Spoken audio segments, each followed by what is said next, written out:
December 16th, 1944. Brussels, Belgium. The thick fog of war hung heavy over the European theater, choking the streets of Brussels in a bitter cold.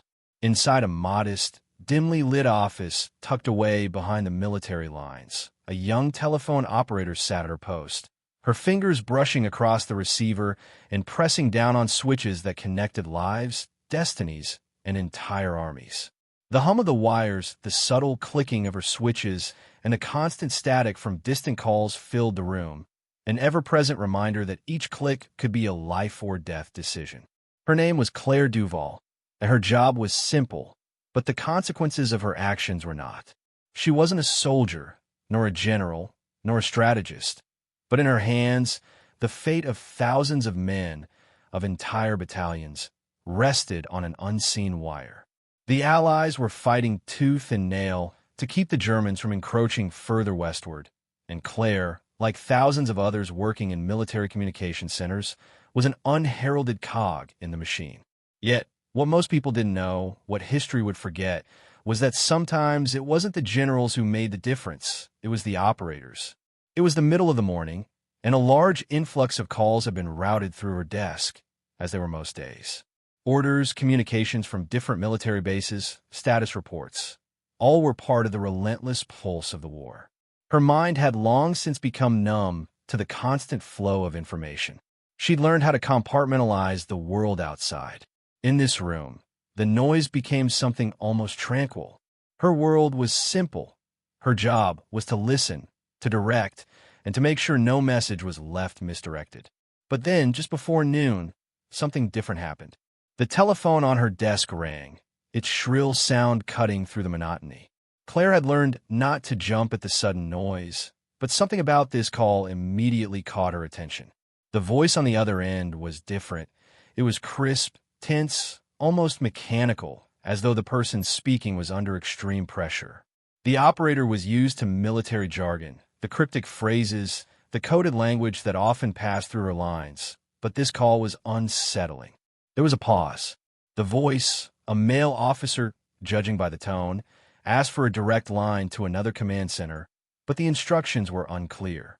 No call was ever supposed to go through without confirming the exact details first. Protocol demanded that every call be checked, every line traced for potential breaches. Claire began to feel the weight of her decision as she slowly reached for the switchboard again, but something didn't feel right. The officer's voice sounded off, hurried, unnervingly vague. She could sense an edge in his words, something masking a deeper intention. Claire hesitated. The pressure of the moment was suffocating, but she'd learned long ago to trust her instincts. And her instincts told her that this wasn't a standard transmission. Her hands shook slightly, but she didn't move. She listened, concentrating on every word, every tone. The officer asked for a specific route, one that would take the message across enemy lines. He spoke as though the war depended on this one line of communication. But Claire could hear the slight distortion in his voice, an underlying current of tension that wasn't there before. The line crackled with an intensity that had never been present in any previous call. She wasn't supposed to question the orders of military personnel, not when they were coming directly from command, but something didn't fit. With a calmness that belied the panic rising within her, Claire reached for the switchboard's controls, quietly rerouting the call to another station. She had learned from her training that every action she took had to be deliberate. She couldn't afford mistakes. Mistakes could cost lives. As the call connected, Claire could feel her pulse pounding in her ears. She held her breath, praying for the confirmation she had hoped for, but the silence on the other end was deafening. The officer's words were drowned out, static rising in intensity, until only his tense, muffled voice was audible. Something was wrong, terribly wrong, but it was too late. The call had already been rerouted. She had only seconds left to act before whatever message had been intended for the enemy would have arrived, an instruction that could lead to the total collapse of the Allied defense. Her instinct screamed at her, louder than the static on the line, and Claire took the risk. She severed the connection, feeling a coldness wash over her as the wires fell silent. In that moment, Claire understood that this wasn't just a mistake, it was sabotage. Someone had tried to manipulate the communication lines, attempting to deceive the very military structures they were supposed to uphold. A single rogue line, one misdirected phone call, could change the tide of war, and the officer on the other end knew it. But what had been the true intention? The thought gnawed at her. Was it a trick by the Germans to infiltrate their ranks? Or was it a failed effort within their own ranks, an internal betrayal waiting to be uncovered? She had no answers, only a gnawing feeling of dread, a trembling in her hands, as though the weight of what she had just done, of what she had just prevented, was pressing down on her chest. The soldiers outside the office, marching tirelessly toward their next battle, would never know how close they had come to disaster. But Claire knew. She knew the moment she severed that line, the moment she took the initiative to stop the call, that her life, the life of every soldier, might have just changed forever. But what could she say? The system was designed to erase individual acts like hers. There was no recognition for those who worked behind the scenes, no acknowledgement for the quiet courage of a woman who, at the moment of crisis, followed her instincts, even though no one would ever know. She wasn't a hero. She was just an operator. But on that day, her silent intervention had reshaped history in a way no one would ever remember. The door to the office opened suddenly, and a military officer stepped in, his face clouded with confusion. He was unaware of what had just transpired, unaware of the danger that had been narrowly avoided. Claire's heart raced, but she quickly returned to her station, resuming her duties as if nothing had changed. The war raged on outside, but inside, everything had shifted. And for a brief moment, the static was the only witness to the truth that no one would ever see. December 17th, 1944. Brussels, Belgium. The silence after the call was almost deafening. Claire sat at her desk, her fingers still hovering over the switchboard, heart pounding in her chest. The room, once filled with the constant hum of communication, felt unnervingly still. She knew she had just done something extraordinary, something that could very well have saved lives, but in the quiet aftermath, she had no way of knowing whether she had done the right thing. Her actions were a gamble, a decision made on instinct, with no time to second-guess herself. Outside, the war continued its relentless march. In the distance, the sounds of artillery fire echoed through the thick, winter air, a grim reminder that the conflict was far from over. But inside the cramped communications office, it was as though time had slowed to a crawl. There were no cheers, no accolades, no sense of victory.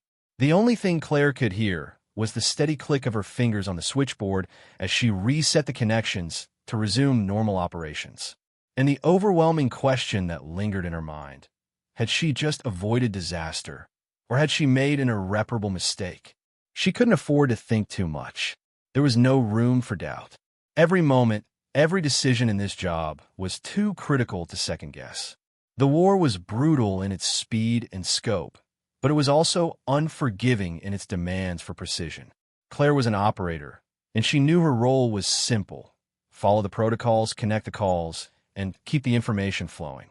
But today, for the first time, she had deviated from the protocol. She had chosen silence over submission, defied the orders of a military officer, and rerouted a call that, in her gut, felt wrong. The next call came moments later, this time from a higher-ranking officer, someone Claire had never spoken to before. His voice was sharper, more authoritative, yet there was an edge of urgency that made her pause. She took a deep breath, her hands trembling slightly as she placed the receiver to her ear. The officer spoke quickly, instructing her to resume the previous connection. He didn't ask questions, and he didn't seem to notice anything unusual in the line. His tone was curt, almost dismissive, as if the earlier disruption hadn't even occurred. Claire hesitated, knowing that the officer had no idea what had just happened. No idea that a single phone call had been intercepted, redirected, and cut off in the nick of time. She could hear his impatience growing on the other end of the line, but she couldn't bring herself to comply immediately. She wasn't just following orders anymore. She wasn't just playing her part in the machinery of the military. She was making a decision that could change everything, and she knew the weight of that decision would follow her for the rest of her life. For a moment, she considered ignoring the officer's command. She thought about disconnecting the call once again, the same way she had before. But this time, there was no static, no distortion. The line was clean, clear. She could hear every word, every nuance in the officer's voice. The absence of interference made the situation feel even more precarious. Claire could feel the pressure of the moment rising again, a quiet storm brewing in the silence between them. She swallowed hard, then spoke calmly, her voice betraying none of the fear that gripped her insides. "I'm afraid I can't reconnect the line," she said, keeping her voice steady. "The original connection was compromised. It's no longer safe." The officer fell silent for a long moment, his surprise evident even through the phone line. She could almost hear him frowning, processing the words she had just spoken. In the background, Claire could hear the murmurs of other officers, voices fading in and out as they worked. They were all in the dark, just as she was, and the uncertainty was palpable. "Compromised?" the officer finally replied, his voice tight with disbelief. "What do you mean compromised?" Claire felt her heart skip a beat. The decision she had made was now out in the open. There was no going back. She could have lied, could have played it safe and blamed the error on a technical fault. But instead, she chose to speak the truth, or at least what she believed to be the truth. "The call was too vague," she explained, choosing her words carefully. "The connection seemed to be going through enemy lines. It wasn't following the proper route, and I couldn't risk it." There was a long silence on the other end, and Claire could feel the weight of the officer's gaze, even though they were miles apart. She had just made an accusation, one that could have far-reaching consequences. It wasn't just a mistake she was talking about. She was suggesting something far darker, far more dangerous, a breach of security, a possible leak in their communications. If she was wrong, if this was just a misunderstanding, she could be accused of causing confusion, of jeopardizing the entire operation. But if she was right, if her instincts were accurate, she had just uncovered something that no one else had noticed, something that could cost countless lives. The officer's voice broke through her thoughts. "I'll report this," he said curtly. "But you understand the gravity of this, don't you?" Claire nodded, even though he couldn't see her. "I do." Another pause, this one heavier than the last. Then, as though he had decided there was no time for further questioning, the officer issued new orders. "I'll send someone to investigate," he said, the finality in his voice unmistakable. "In the meantime, you'll resume normal operations. No further delays." The line went dead, and Claire was left alone with her thoughts once again. She had done everything she could. She had followed her instincts, and now the ball was in the court of the officers and commanders. She had no control over what happened next, no way of knowing whether they would investigate or dismiss her actions as inconsequential. For all she knew, she might be reprimanded for causing unnecessary confusion. But in the quiet of the office, with only the faint hum of the communication equipment surrounding her, Claire knew one thing for certain. She had done what was right. She didn't know what was waiting for her next. She didn't know whether the war would be won or lost based on what had just happened. But for the first time since the war had begun, Claire felt a glimmer of something she hadn't felt before, a sense of agency. A realization that even in a world of vast armies, of grand strategies and impossible odds, a single decision, a single moment, could change the course of everything. As the minutes ticked by, she resumed her work, one connection at a time. The world outside the office may have been crumbling, but in this small room, Claire was quietly, resolutely rewriting history. January 10th, 1945. London, England. The war had not ended, but the tide had turned. The Germans were retreating, their lines broken and scattered, their power diminished. The Allies had gained ground, but at a steep cost. Thousands of lives lost, entire cities reduced to rubble. The soldiers, the officers, the generals, they were all part of the great machinery of war, their names spoken with reverence, their deeds etched into the pages of history. But in the quiet halls of London, in the shadows of victory, the story of one unassuming operator remained untold. Claire Duval, who had once sat in that small communications office in Brussels, had long since been forgotten. She hadn't been hailed as a hero, nor had she received any recognition for her actions. The war, like history itself, was a selective force, choosing to remember only the grand gestures, the famous battles, the celebrated commanders. The unsung heroes, those whose quiet interventions had altered the course of events, were lost in the cracks of time. And Claire was no exception. Her involvement had been brief, a mere whisper in the cacophony of the larger conflict. After she had intercepted and rerouted that critical phone call, after she had acted on nothing more than instinct and a gut feeling that something wasn't right, the war had continued to unfold. The officers had investigated the call, they had verified her actions, and they had confirmed her fears. There had been a breach in the communications network, a deliberate attempt to misdirect vital information. If Claire had not acted when she did, if she had not trusted the silence, the Germans could have broken through. But she hadn't been celebrated for her courage. In fact, no one ever spoke of it again. In the days and weeks that followed, as the Allies pushed forward, Claire returned to her routine. She continued to connect calls, to route information, to perform the same menial tasks day after day. No medals, no thank yous, no recognition. It wasn't because her actions hadn't mattered. They had, more than anyone could ever know.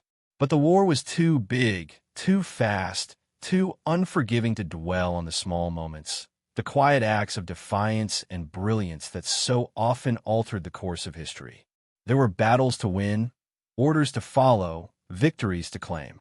History had no room for the nameless, the unseen, the operators who quietly ensured that victory was possible. But Claire knew. She carried the knowledge of her actions with her every day, an invisible weight that few could understand. In the crowded halls of military offices, in the chaotic meetings between officers and generals, no one ever paused to ask about the operator in Brussels, the one who had saved them all. Her name wasn't even recorded in the official reports. Her contribution had been reduced to nothing more than a footnote in a history that would be told without her. But Claire didn't mind, not in the way that most would expect. She didn't need a medal. She didn't need the world to know what she had done. What mattered was that she had acted in the moment, that she had made the right choice, and that choice had made all the difference. The years passed, and the war became a distant memory for many. Soldiers who had fought in the trenches, pilots who had flown over the enemy lines, commanders who had devised strategies. All of them were given their place in the annals of history. Their names were remembered, their stories retold in every textbook, every war documentary, every memorial. But for Claire, time moved differently. She lived her life in the shadows, a footnote in a book that was already written, her contributions buried beneath the weight of the larger narrative. In the years that followed the war, Claire found herself back in Brussels, working as an administrative assistant in a small office. It wasn't glamorous work. It wasn't important work, at least not by the standards of those who judged the worth of individuals based on their public recognition. She sat behind a desk, sorting through papers, answering phones, and fading into the background of a world that had long since moved on from the war. The memories of those dark days still lingered in her mind, but they were slowly being buried by the demands of a new, peacetime life. She married, had children, and tried to build a life for herself that was far removed from the chaos and carnage she had once witnessed.